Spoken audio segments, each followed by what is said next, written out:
ഇന്ന് നമുക്ക് coconut milk pudding ഉണ്ടാക്കാം.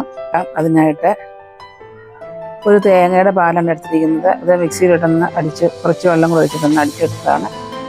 ഇപ്പോൾ 2 കപ്പ് തേങ്ങാപ്പാലുണ്ട്. അത് ഒരു പാത്രത്തിലേക്ക് നമുക്ക് ഒഴിച്ചു കൊടുക്കാം. ഇനി ഇതിലേക്ക് ചേർത്ത് കൊടുക്കാൻ പോകുന്ന കോൺഫ്ലവറാണ്. ഒരു 3 ടേബിൾ സ്പൂണോളം കോൺഫ്ലവർ ചേർത്ത് കൊടുത്തിട്ടുണ്ട്. കോൺഫ്ലവർ ചേർത്തിട്ട് നന്നായിട്ടൊന്ന് മിക്സ് ചെയ്ത് കൊടുക്കാം. കട്ടാതെ നന്നായിട്ട് മിക്സ് ചെയ്ത് കൊടുത്തതിന് ശേഷം ഇതിലേക്ക് പഞ്ചസാര ചേർത്ത് കൊടുക്കാം. ഇപ്പോൾ ഇതിലേക്ക് ഒരു 1/2 കപ്പ് പഞ്ചസാരയാണ് എടുത്തിരിക്കുന്നത്. മധുരത്തിന് ആവശ്യമുള്ള പഞ്ചസാര എടുക്കാം. ഒരു 1/2 കപ്പ് പഞ്ചസാര എടുത്തിട്ടുണ്ട്. ഒരു പിഞ്ച് ഉപ്പ് ചേർത്ത് കൊടുക്കുന്നുണ്ട്. അതുപോലെ തന്നെ ഏലക്കയുടെ പൊടി ഒരു പിഞ്ചതും ചേർത്ത് കൊടുക്കുന്നുണ്ട്. ചേർത്ത് കൊടുത്തതിന് ശേഷം ഇതെല്ലാം കൂടെ നന്നായിട്ടൊന്ന് മിക്സ് ചെയ്ത് കൊടുക്കാം. ഇപ്പോൾ ഇതെല്ലാം കൂടെ ഒന്ന് മിക്സാക്കി കൊടുത്തിട്ടുണ്ട്. ഇനി നമുക്ക് ഗ്യാസിലേക്ക് വെച്ച് കൊടുക്കാം. അതിനുശേഷം ഗ്യാസ് ഓണാക്കാം. അതിനുശേഷം ഇത് കൈ എടുക്കുക, തന്നെ ഇത് ഇളക്കി കൊടുക്കണം, അല്ലെങ്കിൽ ഇത് പെട്ടെന്ന് കട്ടിയായിപ്പോൾ.